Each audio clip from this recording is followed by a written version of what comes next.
Now, one of the things that I thought we would also do is I will show you some of the key aspects of the instructions for use. I've printed off a version that's bigger than the one you have, just so it's easier to show up on our video here.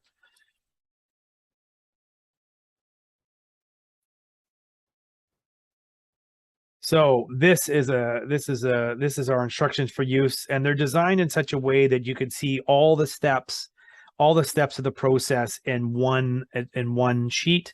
So, you know, the process of washing your hands and and mating the device and lubricating it and inserting it are all set out. And then we have some very specific suggestions in terms of whether you're standing or sitting. And we have the technique that we're trying to show you to use.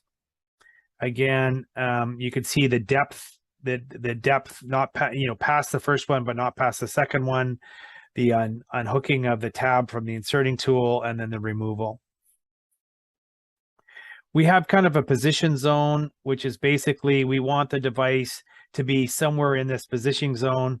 We think over time that you'll get used to it, and the device will end up sitting closer to this transition area between the penile urethra and the glans penis, or the head of the penis. That's where we think generally it sits for most people. And then you try to anchor the device underneath, or tuck the lanyard underneath the penis so it doesn't get caught on clothing. Removal is relatively simple. Again, if you've been using it for a while and it has created a really good seal, one of the things we suggest is you can potentially push the device back a little bit. It helps break the seal, and then the removal. Now, it's important to note that when the device is kind of close to the final size, you will have a column of urine that is behind the device at that point. If you do, that's great. Obviously, that's what we're trying to achieve here. But when you go to do the removal, you need to be close to a toilet. And then you could expect when you remove it that there will be a gush of urine that you're going to want to put into the toilet. We've spent a lot of time and effort on these instructions for use. They're very good kind of reference point.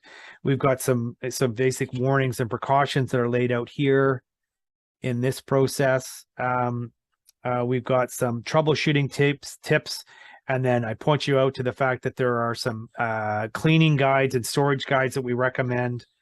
I'll show you that in a second. And then what to expect at home, some basics, the basics of what you'd expect. And then there are some troubleshooting techniques. As you get used to and learn how to use the device, highly recommend you read these things and go over it. Doesn't take long to do that, and you really will learn how to use the device quite effectively. So that's the instructions for use. Keep these handy. Keep it as a reference note. Don't lose them. Although if you do, we will send you another if you request.